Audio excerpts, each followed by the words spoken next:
जय माता दी। मेरे सभी प्यारे दोस्तों, मैं लक्ष्मी शर्मा बड़ों को चरण स्पर्श, छोटों को प्यार और बराबर वालों को दिल से नमस्कार करती हूँ।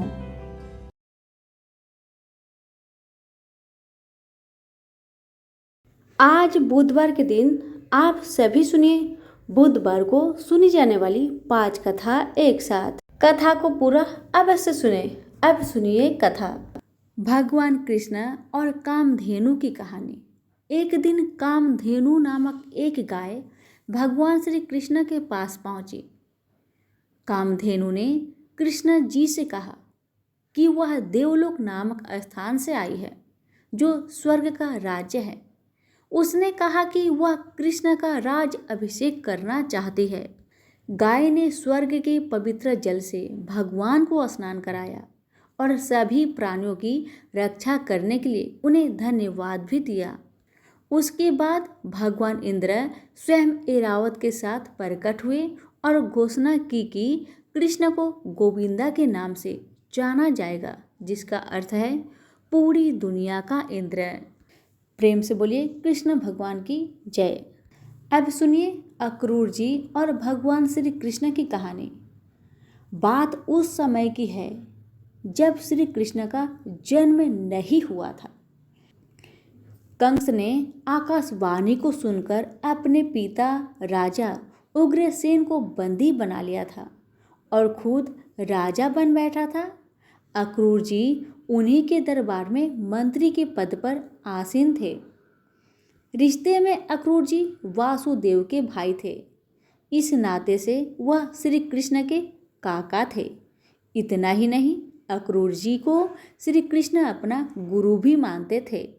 जब कंस ने नारद मुनि के मुंह से सुना कि कृष्ण वृंदावन में रह रहे हैं, तो उन्हें मारने के विचार से कंस ने अक्रूर जी को अपने पास बुलाया। उसने अक्रूर जी के हाथ निमंत्रण भेज कृष्ण और उनके बड़े भाई बलराम को मथुरा बुलाया। अक्रूर जी ने वृंदावन पहुंचकर श्री कृष्ण को अपना परिचय दिया और कंस के द्वारा किए जाने वाले अत्याचार के बारे में उन्हें बताया। साथ ही आकाशवाणी के बारे में श्री कृष्ण को बताया कि उन्हीं के हाथों कंस का वध होगा। अक्रूर जी की बात सुनकर श्री कृष्ण और बलराम उनके साथ कंस के उत्सव में शामिल होने के लिए निकल पड़े। रास्ते में अक्रूर जी ने कृष्ण और बलराम को कंस के बारे में और युद्ध कला के बारे में बहुत सारी जानकारियां दी। इस वजह से श्री कृष्ण ने उन्हें अपना गुरु मान लिया था। मथुरा पहुंचने के बाद श्री कृष्ण ने कंस को मार गिराया और मथुरा के सिंहासन पर वापस राजा उग्रसेन को बैठा दिया और अक्रूर जी को हस्तिनापुर भेज दिया। कुछ समय के बाद कृष्ण ने अपने द्वारिका नगरी की स्थापना की। वहां पर अक्रूर जी पांडवों का संदेश लेकर आए और कौरवों के साथ युद्ध में उन्हें आपकी सहायता चाहिए। इस पर कृष्ण ने पांडवों का साथ दिया, जिससे वे महाभारत का युद्ध जीत सके। कहा जाता है कि अक्रूर जी के पास एक सैमंतक नामक मणि थी। वह मणि जिसके पास रहती थी, वहां पर कभी भी अकाल नहीं पड़ता था। महाभारत के युद्ध के बाद अक्रूर जी श्री कृष्ण के साथ द्वारिका आ गए थे। जब तक अक्रूर जी द्वारिका में रहे, तब तक वहाँ खेतों में अच्छी फसल होती रही, लेकिन उनके जाते ही वहाँ अकाल पड़ गया। इसके बाद श्री कृष्ण के आग्रह पर अक्रूर जी वापस द्वारिका आए और नगरवासियों के सामने सैमस्तक मणि दिखाई, जिसके बाद श्री कृष्ण पर लगा सैमस्तक मणि की चोरी का आरोप गलत साबित हुआ। बताया जाता है कि इसके कुछ समय के बाद अक्रूर जी ब्रह्म तत्व में लीन हो गए। प्रेम से बोले श्री कृष्ण भगवान की जय। एक समय की बात है कि साहूकार अपने पत्नी को लाने के लिए अपने ससुराल गया। कुछ दिन रहने के बाद उसने अपनी पत्नी के साथ अपने घर आने की सोची। दुर्भाग्य से उस दिन बुधवार का दिन था। लड़की के परिवार वालों ने कहा कि आज बुधवार का दिन है, जो कि किसी कार्य हेतु शुभ नहीं माना जाता है, इसलिए आज तुम मत जाओ। किंतु साहूकार ने किसी की एक न मानी और पत्नी समेत अपने ससुराल से घर को प्रस्थान किया। रास्ते में साहूकार की पत्नी को प्यास लगी। उसने साहूकारनी से कहा, तुम बैलगाड़ी में ही बैठो, मैं पानी लेकर आता हूँ। जब वो पानी लेकर आया तो उसने देखा कि उसका शक्ल का एक आदमी उसके पत्नी के साथ बैठा है। तब उसने जाकर उस पुरुष से पूछा, तुम कौन हो? तब उसने कहा, मैं साहूकार हूँ। और फिर दोनों के बीच में झगड़ा शुरू हो गया और वहां लोग और कुछ सिपाही आ गए, जिन्होंने उस स्त्री से पूछा, तुम्हारा पति कौन है? तब वो इसका उत्तर न दे सकी और साहूकार अपने मन में कहने लगा कि ये प्रभु, कैसा लीला है आपका। तब आकाशवाणी हुई, अरे मूर्ख, आज बुधवार का दिन था, तभी तूने आज ही गमन किया। ये सब भगवान बुध देव के प्रकोप से हो रहा है, वो तुझसे रूठ गए हैं। तब साहूकार ने भगवान बुध देव से क्षमा याचना की और तब वो आकाशवाणी खत्म हो गई और इंसान के रूप में आए बुधदेव भी अदृश्य हो गए। और फिर साहूकार अपनी पत्नी संग घर गया और भगवान बुद्ध देव की पूजा की। जो भी इस व्रत कथा को सुनता है उसको बुधवार की यात्रा करने का पाप नहीं लगता है। प्रेम से बोलिए बुद्ध देव की जय हो। भगवान गणेश और घमंडी चंद्रमा की कहानी। हर किसी को मालूम है कि गणेश जी को मोदक और मिठाई कितनी पसंद है। शायद इसलिए भी वो किसी के निमंत्रण को स्वीकार कर लेते हैं और पेट के साथ ही मन भरकर मिठाई खाते हैं। एक बार की बात है, धनपति कुबेर ने भगवान शिव और माता पार्वती को भोज पर बुलाया, लेकिन भगवान शिव ने कहा कि मैं कैलाश छोड़कर कहीं नहीं जाता हूँ और पार्वती जी ने कहा कि मैं अपने स्वामी को छोड़कर कहीं नहीं जा सकती।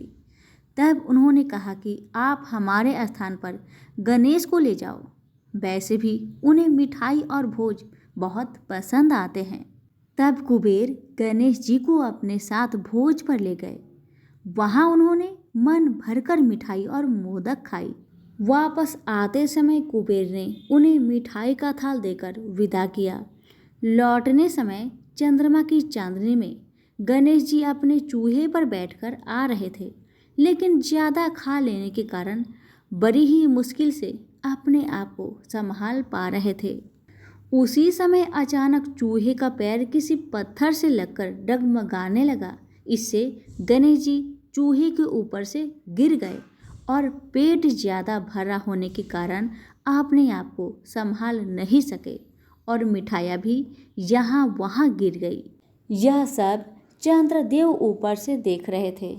उन्होंने जैसे ही गणेश जी को गिरता देखा तो अपनी हंसी रोक नहीं पाए और उनका मजाक उड़ाते हुए बोले कि जब खुद को संभाल नहीं सकते तो इतना खाते ही क्यों हो। चंद्रमा की बात सुनकर गणेश जी को गुस्सा आ गया। उन्होंने सोचा कि घमंड में चूर होकर चंद्रमा मुझे उठाने के लिए किसी प्रकार की सहायता नहीं कर रहा है और ऊपर से मेरा मजाक उड़ा रहा है। इसलिए गणेश जी ने चंद्रमा को श्राप दिया कि जो भी गणेश चतुर्थी के दिन तुमको देखेगा वह लोगों के सामने चोर कहलाएगा। श्राप की बात सुनकर चंद्रमा घबरा गए और सोचने लगे कि फिर तो मुझे कोई भी नहीं देखेगा। उन्होंने शीघ्र ही गणेश जी से माफ़ी मांगी।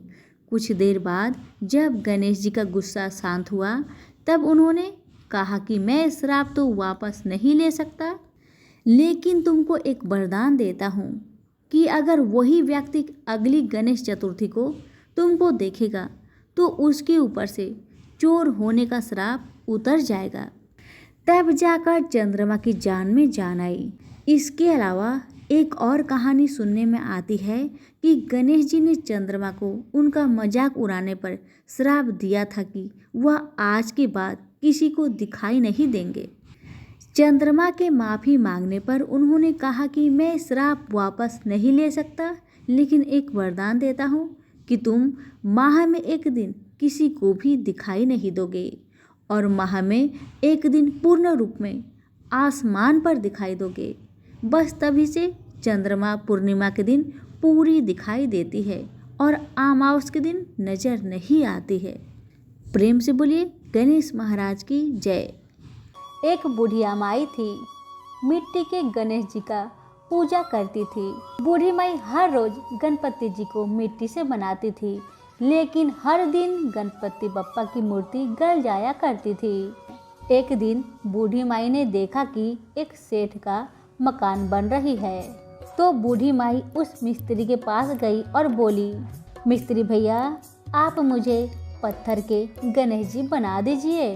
तब मिस्त्री कहते हैं, हे बूढ़ी माई, जितनी देर में हम तेरा पत्थर का गणेश जी बनाएंगे उतनी देर में हमारी तो दिवाली बन जाएगी।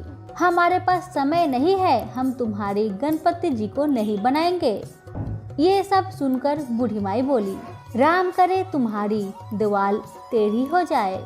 अब तो मिस्त्री द्वारा बनाई गई दीवार टेढ़ी हो गई।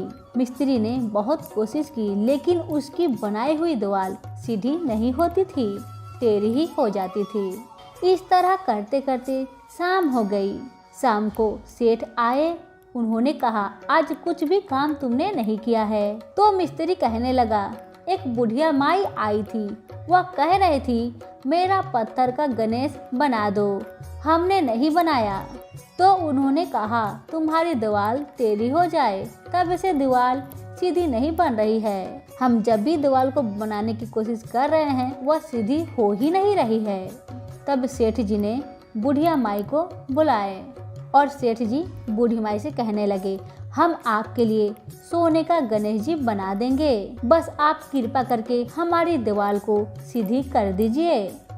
और सेठ जी ने बूढ़ी माई को सोने का गणेश जी बनवा दिए और सेठ जी की दीवार भी सीधी हो गई। हे गणपति बप्पा, जैसे आपने सेठ जी की दीवार सीधी की वैसे हम सबकी करना। जय हो गणपति बप्पा की। हमारी कहानी, हमारी कथा पसंद आए तो लाइक शेयर जरूर करें। धन्यवाद।